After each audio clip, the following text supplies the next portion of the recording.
Hello दोस्तों, स्वागत है आपका हमारे यूट्यूब चैनल पुस्तक ऑनलाइन में। दोस्तों, इस वीडियो में हम विज्ञान टॉपिक से संबंधित 30 अति महत्वपूर्ण प्रश्नों को पढ़ेंगे जो आने वाले एग्ज़ाम की दृष्टि से काफ़ी महत्वपूर्ण हैं। हर एग्ज़ाम में दोस्तों विज्ञान टॉपिक से 1 या 2 क्वेश्चन अवश्य ही पूछे जाते हैं। इस वीडियो के सभी क्वेश्चन अत्यंत महत्वपूर्ण और सेलेक्टेड हैं, इसलिए वीडियो को अंत तक ज़रूर देखें।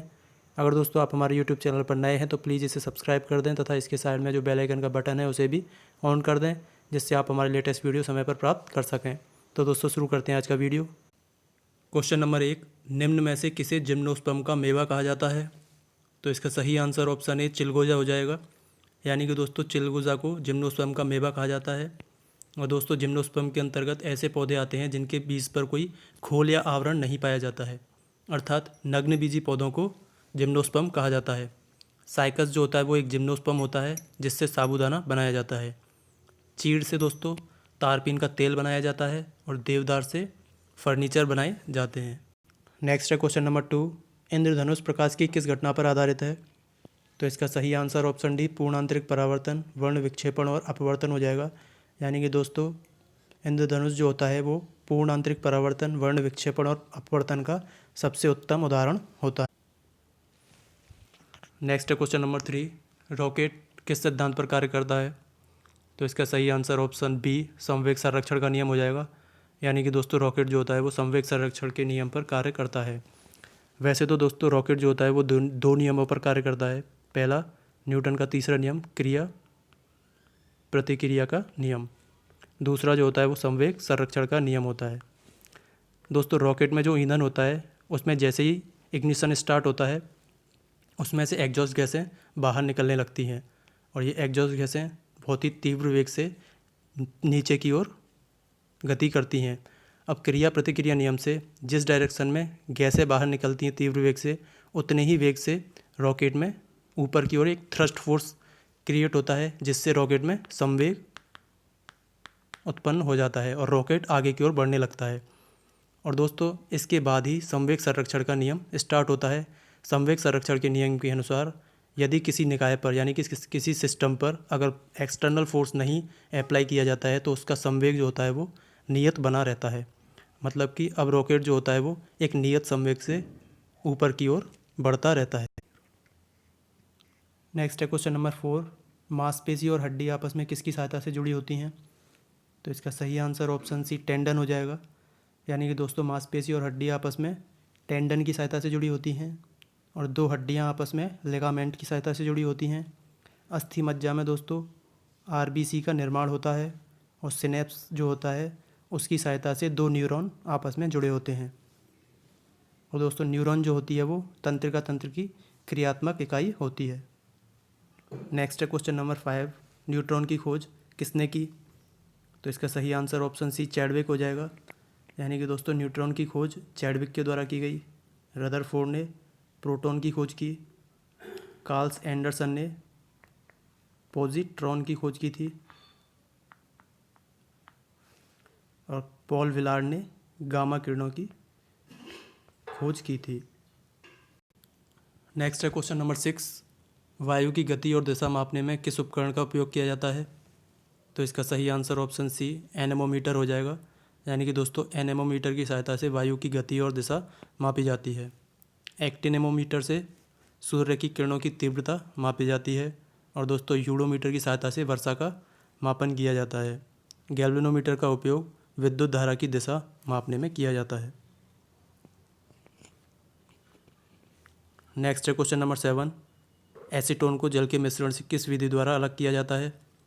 तो इसका सही आंसर ऑप्शन डी प्रभाजी आसवन हो जाएगा। दोस्तों एल्कोहल, एसीटोन इन सभी को जल के मिश्रण से प्रभाजी आसवन विधि द्वारा अलग किया जाता है। और दोस्तों ऊर्ध्वपातन के द्वारा कपूर और नौसादर को पृथक किया जाता है। ऊर्ध्वपातन एक ऐसी प्रोसेस होती है जिसमें उन पदार्थों को अलग किया जाता है जो ठोस अवस्था से सीधे गैस अवस्था में कन्वर्ट होते हैं। नेक्स्ट है क्वेश्चन नंबर 8, निम्न में से कौन सा हाइड्रोजन का समस्थानिक नहीं है? तो इसका सही आंसर ऑप्शन डी टेलुरियम हो जाएगा। यानी कि दोस्तों टेलुरियम हाइड्रोजन का समस्थानिक नहीं है और टेलुरियम जो है वो आवर्त सारणी के 16वें वर्ग का एक तत्व है। इसके अलावा ड्यूटीरियम, प्रोटियम और ट्राइटियम ये तीनों ही हाइड्रोजन के समस्थानिक होते हैं। नेक्स्ट है क्वेश्चन नंबर 9, निम्न में से परमाणु के नाभिक में उपस्थित होते हैं। तो इसका सही आंसर ऑप्शन बी प्रोटॉन तथा न्यूट्रॉन हो जाएगा। यानी कि दोस्तों परमाणु के नाभिक में प्रोटॉन तथा न्यूट्रॉन उपस्थित होते हैं और परमाणु की बाहरी कक्षाओं में इलेक्ट्रॉन चक्रण करते हैं। नेक्स्ट है क्वेश्चन नंबर 10, दूध क्या है? तो इसका सही आंसर ऑप्शन ए अम्ल हो जाएगा। यानी कि दोस्तों दूध की जो प्रवृत्ति होती है वो अम्लीय होती है। किसी भी विलयन की प्रवृत्ति अम्लीय है या क्षारीय, इसका निर्धारण उसकी पीएच वैल्यू से किया जाता है। जिन विलयनों के लिए पीएच वैल्यू का मान 7 से अधिक होता है वो क्षार होते हैं। जिनके लिए 7 से कम पीएच का मान होता है वो अम्ल होते हैं। और जिन विलयनों के लिए 7 के बराबर पीएच वैल्यू होती है वो उदासीन होते हैं। अब दोस्तों दूध का जो पीएच वैल्यू होती है वो 6.4 होती है, इसलिए ये अम्लीय होता है। और मानव का जो रुधिर होता है उसकी पीएच वैल्यू 7.34 से लेके 7.45 तक होती है, यानी कि 7 से अधिक होती है, इसलिए ये क्षार होता है। नेक्स्ट है क्वेश्चन नंबर 11, तारों में ऊर्जा का स्रोत क्या होता है? तो इसका सही आंसर ऑप्शन सी हाइड्रोजन तथा हीलियम हो जाएगा। दोस्तों सूर्य तथा तारों में ऊर्जा का स्रोत जो होता है वो हाइड्रोजन तथा हीलियम होता है। नेक्स्ट है क्वेश्चन नंबर 12, मेनिंजाइटिस रोग में प्रभावित अंग है।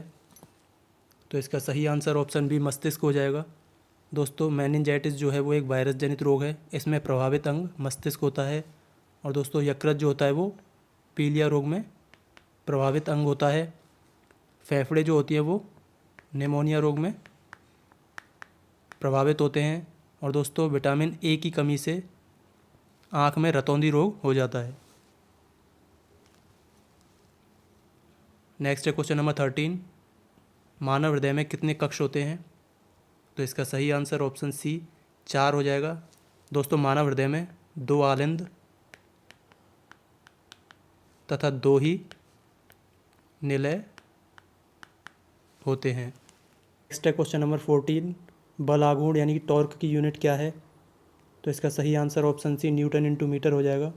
दोस्तों किसी वस्तु को उसके अक्ष के चारों ओर घुमाने के लिए आवश्यक बल बलाघूर्ण कहलाता है। बलाघूर्ण का जो फॉर्मूला होता है वो torque equals to force into perpendicular distance होता है। अब इसमें फोर्स का जो मात्रक होता है वो न्यूटन होता है और लंबाई का जो मात्रक होता है वो मीटर होता है। इस प्रकार टॉर्क का जो मात्रक निकलता है वो न्यूटन इंटू मीटर होता है। नेक्स्ट है क्वेश्चन नंबर 15, निम्न में से किस कोशिका अंग को आत्महत्या की थैली भी कहा जाता है? तो इसका सही आंसर ऑप्शन डी लाइसोसोम हो जाएगा। यानी कि दोस्तों लाइसोसोम को आत्महत्या की थैली भी कहा जाता है। दोस्तों कोशिका उपापचय में व्यवधान के कारण जब कोशिका क्षतिग्रस्त हो जाती है तो लाइसोसोम फट जाते हैं। इससे इसमें मौजूद एंजाइम अपनी ही कोशिका को पाचित कर लेते हैं, जिसके परिणाम स्वरूप कोशिका की मृत्यु हो जाती है। अतः लाइसोसोम को आत्महत्या की थैली भी कहा जाता है। राइबोसोम की खोज दोस्तों पैलेड नामक वैज्ञानिक ने की थी। माइटोकॉन्ड्रिया की अल्टमैन ने की थी और गोल्जी बॉडी की कैमिलो गोल्जी ने खोज की थी। नेक्स्ट है क्वेश्चन नंबर 16, निम्न में से किसे वनस्पति जगत का एम्फीबिया भी कहा जाता है? तो इसका सही आंसर ऑप्शन बी ब्रायोफाइटा हो जाएगा। यानी कि दोस्तों ब्रायोफाइटा को वनस्पति जगत का एम्फीबिया भी कहा जाता है। एम्फीबिया वर्ग में वो आते हैं जो जल और थल दोनों पर जीवन यापन कर सकते हों। जंतु जगत में एम्फीबिया वर्ग में मेढक आता है। नेक्स्ट है क्वेश्चन नंबर 17, निम्न में से रेशम कीट पालन को कहा जाता है? तो इसका सही आंसर ऑप्शन ए सेरीकल्चर हो जाएगा। यानी कि दोस्तों रेशम कीट पालन को सेरीकल्चर कहा जाता है और मछली पालन को पिसीकल्चर कहा जाता है। सजावटी फूलों के संवर्धन से संबंधित विज्ञान को फ्लोरिकल्चर कहा जाता है और दोस्तों पादप रोगों से संबंधित विज्ञान को पैथोलॉजी कहा जाता है। नेक्स्ट है क्वेश्चन नंबर 18, हृदय गति के कम हो जाने पर उसे सामान्य स्थिति में लाने के लिए किस उपकरण का उपयोग किया जाता है? तो इसका सही आंसर ऑप्शन ए पेसमेकर हो जाएगा। यानी कि दोस्तों पेसमेकर की सहायता से ही हृदय की गति को सामान्य स्थिति में लाया जाता है। स्टेथोस्कोप का उपयोग डॉक्टरों के द्वारा हृदय गति को सुनने में किया जाता है। सिटी स्कैन का उपयोग शरीर के किसी भी अंग का एक्सरे लेकर उसका कंप्यूटर में विश्लेषण करने के लिए किया जाता है। इलेक्ट्रोकार्डियोग्राफ का उपयोग हृदय की संकुचन एवं प्रसार के समय उसमें उत्पन्न विद्युत वाहक बल को मापने में किया जाता है। नेक्स्ट है क्वेश्चन नंबर 19, निम्नलिखित में से कौन सा मादा हार्मोन है? तो इसका सही आंसर ऑप्शन ए एस्ट्रोजन हो जाएगा। यानी कि दोस्तों मादा में पाए जाने वाला हार्मोन एस्ट्रोजन और प्रोजेस्टेरॉन होते हैं। टेस्टोस्टेरॉन जो होता है वो पुरुषों में पाया जाता है। नेक्स्ट है क्वेश्चन नंबर 20, निम्न में से कौन मास्टर ग्रंथि कहलाता है? तो इसका सही आंसर ऑप्शन बी पीयूष ग्रंथि हो जाएगा। यानी कि दोस्तों पीयूष ग्रंथि को मास्टर ग्रंथि भी कहा जाता है। इसे मास्टर ग्रंथि इसलिए कहा जाता है क्योंकि यह अन्य ग्रंथियों द्वारा स्रावित होने वाले हार्मोन को कंट्रोल करती है। पीयूष ग्रंथि जो होती है वो मस्तिष्क में उपस्थित होती है और इसका आकार बहुत ही छोटा होता है। नेक्स्ट है क्वेश्चन नंबर 21, मूत्र का पीला रंग किसकी वजह से होता है? तो इसका सही आंसर ऑप्शन सी यूरोक्रोम हो जाएगा। यानी कि दोस्तों यूरोक्रोम के कारण ही मूत्र का पीला रंग होता है। लाइकोपीन के कारण टमाटर का लाल रंग होता है और दोस्तों कैरोटीन के कारण ही दूध का हल्का पीला रंग होता है। नेक्स्ट है क्वेश्चन नंबर 22, वनस्पति शास्त्र के जनक किसको माना जाता है? तो इसका सही आंसर ऑप्शन डी थियोफ्रेस्टस हो जाएगा। थियोफ्रेस्टस को दोस्तों वनस्पति शास्त्र का जनक माना जाता है। लुई पास्चर को माइक्रोबायोलॉजी का या फिर सूक्ष्म जैविकी का जनक माना जाता है। एजे बटलर को पादप रोग विज्ञान का जनक माना जाता है और टॉन्सले को इकोसिस्टम शब्द का जनक माना जाता है। नेक्स्ट है क्वेश्चन नंबर 23, सीसा पेंसिल के निर्माण में किसका उपयोग किया जाता है? तो इसका सही आंसर ऑप्शन सी ग्रेफाइट हो जाएगा। यानी कि दोस्तों सीसा पेंसिल के निर्माण में ग्रेफाइट का उपयोग किया जाता है। ग्रेफाइट एक सुचालक होता है और यह एक कार्बन का पररूप होता है। नेक्स्ट है क्वेश्चन नंबर 24, निम्न में से कौन सी अक्रिय गैस है? तो इसका सही आंसर ऑप्शन सी ऑर्गन हो जाएगा। यानी कि दोस्तों ऑर्गन एक अक्रिय गैस होती है। आवर्त सारणी के 8वें वर्ग के सभी गैसों को अक्रिय गैस के अंदर रखा गया है। इसके अलावा नियॉन, ऑर्गन, क्रिप्टॉन, जीनॉन ये सभी अक्रिय गैस के अंतर्गत आती हैं। नेक्स्ट है क्वेश्चन नंबर 25, बेराइटा वाटर किसे कहा जाता है? तो इसका सही answer option A barium hydroxide हो जाएगा। यानी कि दोस्तों बेरियम हाइड्रोक्साइड को बेराइटा वाटर कहा जाता है। मैग्नीशियम हाइड्रोक्साइड को मिल्क ऑफ मैग्नीशिया कहा जाता है। कैल्शियम हाइड्रोक्साइड को बुझा हुआ चूना कहा जाता है और सोडियम हाइड्रोक्साइड को कास्टिक सोडा कहा जाता है। नेक्स्ट है क्वेश्चन नंबर 26, प्याज और लहसुन में किसकी गंध आती है? तो इसका सही आंसर ऑप्शन सी सल्फ़र हो जाएगा। यानी कि दोस्तों प्याज और लहसुन में सल्फ़र की गंध उपस्थित होती है। क्वेश्चन नंबर 27, निम्न में से कौन एक उत्कृष्ट धातु का उदाहरण है? तो इसका सही आंसर ऑप्शन ए सोना हो जाएगा। यानी कि दोस्तों गोल्ड जो होती है वो एक उत्कृष्ट धातु होती है। उत्कृष्ट धातु में वे धातुएं आती हैं जिनका वायु की आर्द्रता में क्षरण और ऑक्सीकरण न्यूनतम होता है। इसके अंतर्गत सिल्वर, प्लेटिनम, गोल्ड और Hg धातुएं आती हैं। इसके अलावा और भी कई धातुएं इसमें आती हैं। नेक्स्ट है क्वेश्चन नंबर 28, लेज़र किरणों का आविष्कार किसने किया था? तो इसका सही answer option C T H. Maiman हो जाएगा। यानी कि दोस्तों लेज़र किरणों का आविष्कार टी.एच. मेमन ने किया था। अलेक्जेंड्रा वोल्टा ने बैटरी का आविष्कार किया था। जेम्स पकल ने मशीन गन का आविष्कार किया था और पास्कल ने कैलकुलेटर का आविष्कार किया था। नेक्स्ट है क्वेश्चन नंबर 29, वेबर में किसको मापा जाता है? तो इसका सही आंसर ऑप्शन सी चुंबकीय फ्लक्स हो जाएगा। यानी कि दोस्तों चुंबकीय फ्लक्स को वेबर में मापा जाता है। विद्युत धारिता को फैराडे में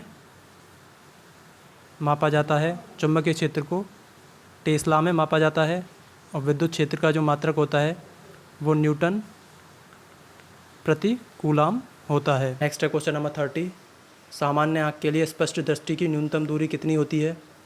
तो इसका सही आंसर ऑप्शन डी 25 मीटर हो जाएगा। यानी कि दोस्तों किसी भी सामान्य आँख के लिए स्पष्ट दृष्टि की न्यूनतम दूरी जो होती है वो 25 मीटर होती है।